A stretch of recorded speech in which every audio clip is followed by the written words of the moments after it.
సరే, అన్నిటికన్నా సిగ్గుపడాల్సిన విషయం ఏంటంటే ఈ పెద్దిరెడ్డి రామచంద్రరెడ్డి అనే వ్యక్తి దాదాపు 2 లక్షల పైగా ఓట్లు వేసి గెలిపిస్తే శాసనసభకు వచ్చి నీ ప్రజల తరఫున నీ గొంతు వినిపించడానికి ధైర్యం చాలా. నీకు ఎమ్మెల్యే పదవి ఎందుకు? అర్జెంటుగా రాజీనామా చేయాలని మేమందరం డిమాండ్ చేస్తున్నాం.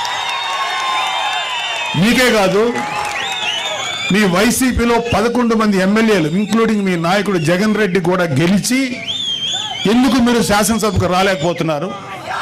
ఎందుకు మీ వాయిస్ వినిపించలేకపోతున్నారు? భయం. అంటే మీరు అధికారంలో 150 సీట్లు వచ్చినప్పుడు నోటికి వచ్చినట్టు బిహేవ్ చేశారు, ప్రజల జీవితాలతో ఆడుకున్నారు. ఇక్కడ అతని బాధితులు ఇక్కడ ఇంకా ఉన్నారు. టైం లేక వాళ్ళతో మాట్లాడే అవకాశం మాకు లేదు, మాట్లాడించే అవకాశం రాలా. మీకు సిగ్గు, అభిమానం, ధైర్యం ఉంటే వచ్చి మీ గొంతు శాసనసభలో వినిపించండి. యూట్యూబర్లతోటి యూట్యూబ్లోను తర్వాత న్యూస్ ఛానల్స్లో మాట్లాడటం కాదు.